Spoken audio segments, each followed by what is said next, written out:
my channel, sports fans. Okay, let's get into this one right here. Well, the Lakers get their wig pushed back against you know who last night. And the Bucks really took it easy on them in the first half, and then in the second half just exploded on the Lakers. Really weird game. You know, some of these Laker defeats, when they get defeated, it really looks like they can hang in the game initially and then be able to win it, or at least stay in it. But I don't know, folks. I'm not going to blame Luka. I think he had a good game. He had 6 turnovers. I think he had like 44 points, but I'm not going to blame him too much. They just don't have the skilled three-point shooters. They just don't have them. We seen that against the Bucks. I mean, not against the Bucks, against the Celtics. They came out, they start hitting these threes, a whole bunch of nobodies, because they really don't have three-point shooters. But they were getting lucky in that first half, and they were hitting these threes. These guys coming off the bench, or these role players in general. Reeves played a pretty good game. He's a crybaby, like most of these guys in the league. Just want to know how good he would be if he didn't flail and cry and whine and flop. I just want, not that he don't have any skills, but I just wonder how good this guy would be. We'll see what happens when Rui Hachimura comes off an injury, because they're really missing him. I think he might be the best three-point shooter on the team. I think Connect is, but I don't know what Dalton Connect, man. I thought he would. I thought he would be, hit more threes or whatever like that. It seems to me, if you got a guy like that, you would want to set him up. I just don't get it with this era. A guy like Joker, he could play the high post, low post, especially the low post, and demand the ball and be kicking it out to his guys if they double team him. Obviously, nobody can stop him on the inside, so I just don't know why he don't play on the block. And if they collapse on him, kick it out to your guys. That's how it should be. And they're just missing a lot of aspects to this game. Luka, he could be driving more, kicking it out to Connect, have him hit more threes. They just don't do that. It's just this swing three-point game. I don't know.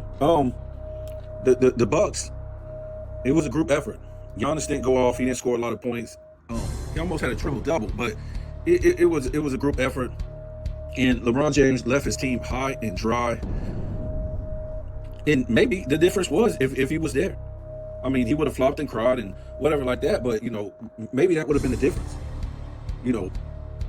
But Luka had I'm saying the difference because he always puts up like 25, 27 points or whatever like that. Maybe that would have been the difference. Maybe not, though. Maybe Luka's points would have went down and it would have just been the same. Maybe they just would have got a butt whooping like Boston beat them. But it's until Rui comes back and Hayes comes back, it's hard to really, and of course LeBron, it's hard to scale this thing, because to me, I think they're not dumb. They do a lot of stuff that's intentional, and I think some of this stuff is intentional. Not playing a lot of these guys, not giving the rest of the league a good look at their team. And I know that sounds crazy, but it's true to me. Because it's a whole different team when you got Hayes in the lineup, you got Rui Hachimura, you got him in the lineup, and of course you got Flop a lot in the lineup. In the guys you already got in the lineup, I'm not trying to say they're going to beat everybody, but we did see that Hayes wasn't in the lineup when they played Boston Celtics, which I'm gonna say something about that. And Rui Hachimura wasn't in the lineup, so it's a whole different team when these guys aren't in the lineup. But you got to remember, they didn't have Porzingis in the lineup for the Celtics, so I mean, yeah, you bring back Porzingis, they might beat the hell out of him even worse. Hayes don't really even matter, but to me, Hachimura, he matters a lot. So everybody knew who was going to win this game. Everybody knew who was going to win this game. What was so crazy about it? I was going through my feed, and there's Skip Bayless, and he's going off on Luka, and he's basically glazing LeBron James. He's saying that he can. I didn't watch the whole thing. As soon as it just came on, and I watched like 5. I don't know. I want to say 5 seconds. It seemed like it was maybe 1 minute. I had to turn this trash off. I was just like, this is not important to my night. I can't. Let me tell you something about Skip Bayless. I don't know if they replaced this guy, because this don't seem like the same Skip Bayless. If you watch Skip Bayless, I don't know, maybe up until, of course, Undisputed, but maybe, oh man, I don't know, man. Maybe maybe 2016, 2007, no later than 2018. This guy just changed, man. Skip Bayless used to be stout. I'm talking about he used to give it to Shannon Sharp, everything. He just don't like his personality, how he was like real edgy, it didn't seem the same after 2018. He was not the same dude. It just seemed like they replaced the guy with some lookalike dude or something like it don't seem like the same Skip Bayless, man. It because I used to watch a lot of Skip Bayless episodes. I mean, what was it, Cold Piece and then First and 10. I used to watch a lot of these episodes when I go back now, and this dude didn't play around, man. He didn't play around, and he would give anybody the business, and he never wilted to LeBron James. I never heard him say he liked LeBron James until until what was it? It might have been like 22, maybe 23. I heard him say he had never missed a LeBron James game. He said whatever was going on, if it was an anniversary, somebody's birthday, whatever was going on had to be on the back burner. Everything had to be on hold. And he's talking about every LeBron James game. When he was in Cleveland the first time, he said he never missed a LeBron James game. And I'm like, what? And I'm like, what is this guy talking about? This don't seem like the Skip Bayless that I used to know, that I used to hear, that I used to see this.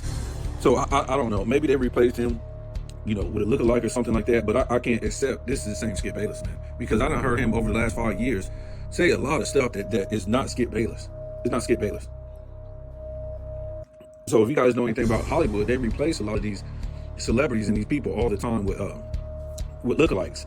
And just trust me, man. Go back to about 2016 and look at some videos. Go back and look at 2012, and then go look at maybe 2022 when he was on Undisputed. You just won't even believe this is the same guy.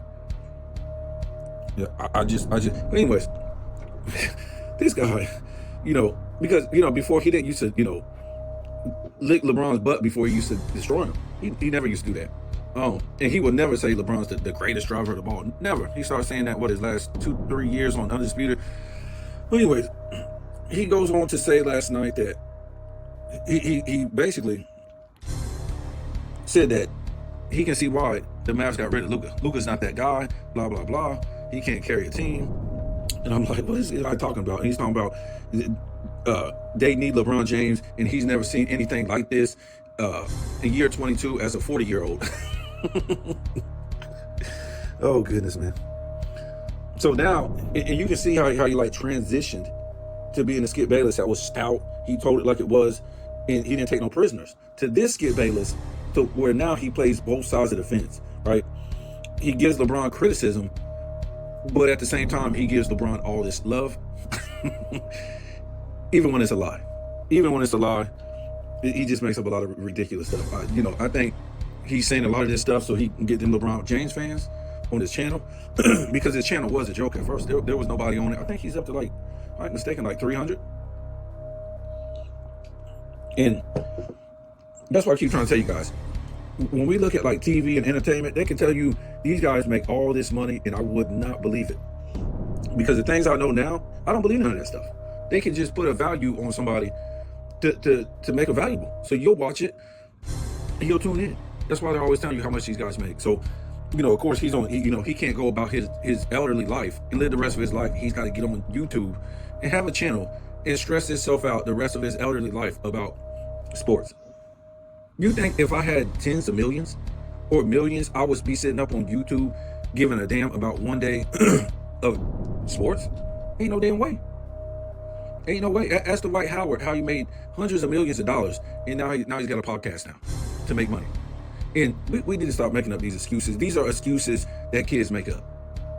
We can make up all the excuses we want, and this is why people are in a predicament they're in. Right? They make up excuses with religion. They make up excuses with politics. These are adults.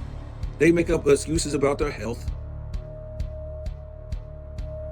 This is why people are in a position, they're children. They make up all these excuses because they don't want to face the facts of the matter.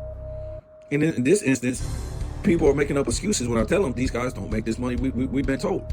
So what they'll do is they'll say every basketball player blew their money. All these basketball players got a podcast. So all them blew their money. That's not right, man. I'm not going to try to... People of color are real tight with their money. I'm just trying to tell you. Once they get money, they are real tight. And I'm not trying to say all people of color, but For the majority of them, they are. Now, there is outliers where dudes just went out and blew their money. But the fact is, they're just trying to tell you in this entertainment industry that these guys really don't make this kind of money, folks. Because it's impossible to blow some of this money. And like I said, man, these guys don't make this kind of money. And it tells you something. It speaks to something when these guys have to sit there and do what? Before, I don't think they'll have to do it now because they can podcast. But for the most part, a lot of these guys had to go play in, leagues in Mexico. They had to go play in leagues in Europe and stuff like that. No joke, folks. When they retired, after making tens of millions and hundreds of millions, I'm talking about big time players. They had to go play in like Mexico, in Spain and Europe and stuff like that. Could you imagine making hundreds of millions and tens of millions, and then you retire from the NBA and you still got to go play in some no-name league that's paying $1 million a year? Supposedly paying $1 million a year. Supposedly paying $1 million. What is $1 million a year after taxes, folks? After taxes, after agent, after manager, after lawyer, after all these fees, room and board, blah, blah, blah. What's $1 million playing in one of these bullish leagues? And if you don't believe me, I could do a whole video on the who of who. Top name, top 75, top Hall of Famers, borderline Hall of Famers who, when they ended their career, and they supposedly made tens of millions and hundreds of millions, they had to go and play in Chinese leagues. They had to go play in Mexico leagues. They had to go play in European leagues. They have to give these guys $1 million, $1 million, just to go play in-season tournament game. What's $1 million if you're making tens of millions? So you make 60. What is that? What, $1 million would get you moving to play something that you already, not only you get paid $60 million for, 50 million, 40 million, 30 million, 10 million, but this is what you love. You're doing it for the fans. So $1 million, you gotta ask yourself, why would $1 million move there? It would move you to wherever they told you to go. But $1 million to them, folks, you know what that is to them? It's nothing. It's nothing after taxes. It's nothing, folks. So I'm trying to tell you. But that's what they're trying to tell you. These guys aren't making the money we've been told, so they have to be given, extra money. I was listening to Dwight Howard. One of the dudes on his show said something about what if a dude wants to wear your jersey on the team, or something like that. Would you take money? He said something like, yeah, and the dude was like, how much? He was like, maybe about $3,000. I'm like, $3,000? And I'm talking about, like, he said it in a way like that was a lot of money to him. Maybe $2,000 or $3,000. What? $3,000? And you're an all-time great player? No. If I'm making tens of millions and hundreds of millions, and you are too, no, buddy. And you're gonna wear my jersey, and I'm a Hall of Famer, I'm a top 75 player, whatever like that. And he said this like it was normal around the league or something like that. I'm like, man, these guys are supposed to be making all this money, 10, 20, 30, 40, 50, 60, hundreds of millions in a contract. Man, you have to give me $1 million or more if I'm a Hall of Famer. Or even if I'm just a little dude making like, $1 million, $2 million a year, and you're a big time dude. No, I'm demanding $1 million. We're talking about big. These guys are supposed to be making big money, dude. $2,000, $3,000. Are you kidding me? That's nothing. Dude just handed you a food stamp, $3,000 to wear my check. You're gonna make that. You're gonna make more than that, like a game, easily. What are these guys making? Hundreds of thousands of dollars a game or something like that? $3,000 to wear my jersey for the year? And he wasn't talking about when, a guy was retired or something like that. He was talking about if a dude came to the team that was a big time dude or a little time dude and wanted to keep wearing that jersey, he would have to give, somebody, if they took it, $3,000. I'm like, $3,000? What the hell is that? And I was like, man, that ought to tell me that these guys is not making all this money, folks. They ain't. And we done did so. On this channel, I watched this dude. He got a whole channel. He was like, he had felt sorry for the guys. People like Shaq and stuff like that, and Charles Barkley, that they can't even like retire and go on with their lives, man. He was like, he did a whole episode on it, like how to at least like rule them. So when they retire, they got to be told what to do. You know what I'm saying? So they told them if they got to sit on that desk until they die or whatever they tell them to do to make money, because they're just not making money for them. They're making money for a whole bunch of people. So they because they're in a brotherhood, so they got to be told what to do. So they say, well, you got to be at this desk for 40 years, 20 years, and whatever we tell you to do, you got to do. And he was talking about he felt sorry for him because they can't even go on with their lives, man. These guys are supposed to have millions of dollars and they just can't like vanish and enjoy their lives. They got to put on makeup, read from scripts, and you guys just think people show up to these shows or something like that and they get to say what they want to say. No, all this is like scripted, man. That ain't how entertainment works. You just don't show up and dudes is just gonna say what they want to say and that's gonna make the show. No, it's all scripted. They gotta put on makeup. They gotta, you know, have a stylist. All this stuff. It ain't entertainment. Ain't what you guys think it is behind the scenes, man. So, I don't even know how we got on this topic. Oh, I think we had to start talking about Skip Bayless, man. But you know, I was just saying it's sad that these guys, you would think 60-something years old, they can't even like enjoy their life. They gotta, you know, look at Donald Trump, man. This guy can't even enjoy the rest of his senior life. He's got to fly over here, fly over there, you know, try to destroy people's lives, try to destroy countries. It's the same thing with all of them. The Biden and you know these dudes, you know these type of people just can't look at Nancy. I forget what this lady's name. Congressperson. Man, she was in the inauguration for Donald Trump. Nancy Pelosi. I'm talking about, wow. She just looked like all plastic people. She can be like 90-something years old, man. She didn't even know what she was. I mean, these people, I mean, I got grandparents like that, man. They care about these politics so much. And, you know, my grandparents in their 80s and stuff like that, they waste their energy watching and caring about this stuff like this. They, you know, and they believe everything that's on TV. They believe these people until they go to their grave. And like you're 80-something years old, 70 years old, and you're wasting all the rest of your life and your energy on these people. So you're pissed off, you're upset, you're cussing at the TV, and you know, you think you're gonna change something in your little small town or your big city, or when you go out to these people don't care about you that's on TV. These politicians don't care about you. They work for the companies and corporations, and that's already in the law. And you can't vote for them. That's already in the law. So, you know, I laugh at politics. Because they come in here, they do the same thing they done to us. Guess who they did that to? Our grandparents, our great-grandparents, our great-great-grandparents, our great-great-great-grand. They've been doing the same stuff. It don't matter who you bring into office. It's destruction on the people. Don't matter who was in there, Democrat, Republican. If they don't do it right away, like Trump's doing it right away, they'll sit back for a minute and it'll come. Maybe it'll take a year, maybe it'll take 2 years, but they all bring you destruction, not only to the people of the United States, but the world. Look at all the wars. All the wars. It's the same. They'll blame it on another country just to go to war. That's all they do. So if it ain't destruction within the United States, they're going to bring destruction abroad. So that's how it works when you have a one world government. And they proved that after the War of Independence. It was a one world government. Yep. You had the whole damn world fighting at one time. And then they all came to a treaty. And basically, as you know, everybody owns the whole damn world together. So it ain't like no. If you go back and look at it, after the War of Independence, everybody stopped fighting, and it came to an agreement, and that was basically it. They all were in it together to run the world. That's why when you can look at all the wars after that, guess what? They were all in cahoots with each other to help each other take other lands, whether it was the Philippines, Puerto Rico, Guam, Hawaii. They always been in cahoots with each other. So it wasn't no independence. Let me get off of here, man. You guys don't know nothing about history. See, when you know about history, then you're free. When you take their history in the world of commerce, because that's all they're going to give you, some history in the world of commerce. But when you know the history of the land, and you know the treaties and what the treaties say, then you're free. But, you know, a lot of people don't want to be free. They want to be mentally dependent on their overseers. So, yeah, I'm going to go ahead and get off of here. But, you know, it's going to be interesting. I just want to say something about this Joker thing, because I think it's going to be a feud within the sports community over this. And I think it was, too, from what I know, on the third MVP that Larry Bird got. It was a feud.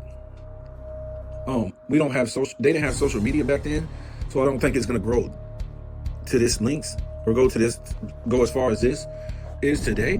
But I think this is gonna go pretty far. And for me, for Joker, I think it would be a good thing if he would narrow the lead that OKC has. To me, I think he would get my vote if he could get within 5 games of if he could get in within 5 games of OKC. But if not, what vote does he have, really? He ain't got no vote. He got a second place vote. To me, yeah, it would be tragic for him to put up these type of numbers and don't win MVP. But we got to keep in mind, folks. I mean, I'm not opposed to him getting 4 MVPs. But he still has time. He can come back next year and wield his team to the #1 spot. I mean, I don't think it's that hard in the West. The West isn't all that, but OKC just got out to this incredible lead and just left him in the dust. And now I think he's like 11, 12 games back. So he would have to get in within 5. I think they would have to go on some streak, and OKC go on some losing streak. I'm not for sure, but this is gonna be turning to racism and all this stuff. We already see it coming. But you guys already heard my pitch on this. He just ain't playing no competition, and he knows it. He's making a mockery, and this is what's so bad about the NBA. This guy's an all-time great player, and he's just making a mockery out of the game, man. These are the guys that they call unathletic plumbers, because we didn't have no guy like this in the league back in the 2000s, the 90s, the 80s. We just didn't have no dude, especially a center this little. It's like, what, 6'10" or something like that? You couldn't be a center unless you were 7 foot back in the day. Officially 7 foot. Officially. And then, your power forward was, most of the time 6'10", maybe 6'9", but, they were just a little under 7 foot or whatever like that. So a small forward could be like, 6'7", 6'8", maybe 6'9", but nah, they want the small forward to be, a little bit quicker and stuff like that. So, that's why we say LeBron James would be a power forward back in the day, because he's not quick. He's not quick. It only looks like it because he's got these little defenders that he's knocking down as he drives into the lane. He's not quick. He don't have that footwork like that. So he could play small forward back then. He just could. And what's so crazy is Larry Bird played small forward, and to me, he was quicker than LeBron James. If you go back and look at it, I'm talking about going against legit defenders, legit, big guys and stuff like that. LeBron James ain't, or has never gone against legit big guys. And when he has, they give him problems, like Bruce Bowen, Kawhi Leonard, and, Iguodala and stuff like that. They gave him problems. Trust me, Andre Iguodala ain't gonna give Larry Bird problems. What about Bruce Bowen? Nope. Bruce Bowen was getting shipped around team to team and was out the league for a minute in the 90s. Kawhi Leonard, yeah, I could see him giving Larry Bird fits, but at the same time, he would light Kawhi's ass up. At the same time, nobody stopped Larry Bird, man. Nobody. There was nobody who could stop Larry Bird, because he could shoot on the perimeter. He didn't need to drive like that. He could shoot on the perimeter, lights out. Something LeBron James could never do. So yeah, unless Joker gets that, because that would make me vote for him. If he could see, that's a team effort, a team achievement, most valuable to your team. If you and your team could narrow that gap within 5 games, to me, I would give it to him, because I would be looking at it like, okay, he got the historic numbers. He went on a historic run. To me, that would be historic. I mean, you won't put that in the record books. I'm just saying, to where they are now, like 11, 12 games behind, and they can cut it, within 5. That would mean something to me, because like I said, they're playing out both sides of their ass. Can you do that?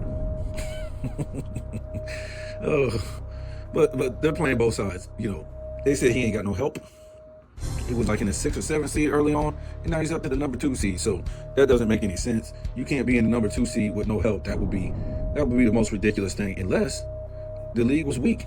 And if the league is that weak, you should be in #1. You shouldn't be in #2.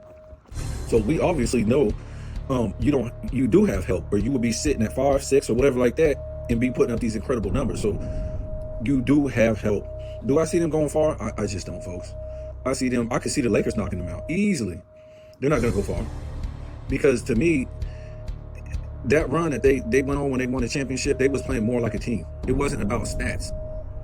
This year, it's about stats for Joker. So they're not going to go far, because when you play just about stats, now your team really don't have a role. They just sit back and wait, kind of like the LeBron James teams. They sit back and wait. But now they got Luka. Everybody sit back and wait, even though they all wait for Luka or whatever like that. But I'd rather sit back and wait for Luka, because Luka can hit them shots, right? And he don't need to strong arm people. Look at that. Luka can drive the lane, just like LeBron James. Don't need to stiff arm people and get the foul or get the bucket. That's crazy, folks. That'll tell you how the skills that LeBron James really got. He ain't got no skills, folks. If he didn't use his elbows, straight arm, everything like that, he won't be making no buckets. Look at Luka. He's driving right to the basket like LeBron in traffic. Don't need a stiff arm, straight arm, elbow, or nothing like that. He's not built like LeBron James. Luka's built like mashed potatoes.